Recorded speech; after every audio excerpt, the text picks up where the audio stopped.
नमस्कार मित्रांनो, धामणेगोट फार्म आहिल्यानगर.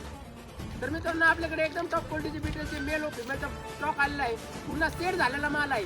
ज्या शेतकऱ्याला खरंच बिटलची आवड आहे, ज्या शेतकऱ्याला खरंच बिटलची माहिती आहे, त्यांनी आपल्याकडून मेल किंवा फिमेल खरेदी करू शकता. एकदम उत्कृष्ट माल आहे, एकदम टॉप क्वालिटीचा. ज्या शेतकऱ्याला बिटलची आवड आहे, ज्या शेतकऱ्याला बिटलची माहिती आहे, त्यांनी धामणेगोट फार्मला व्हिजिट करा. आणि पूर्ण आपल्याकडे वॅक्सिनेशन होऊन आलेला माल आहे. असं काहीच नाही, कोणाला काय अडचण नाही. पूर्ण आपल्या वातावरणात सेट झालेला माल आहे. कोणालाही काहीच अडचण नाही. ज्यांना खरेदी करायचं आहे त्यांनी धामणेगोट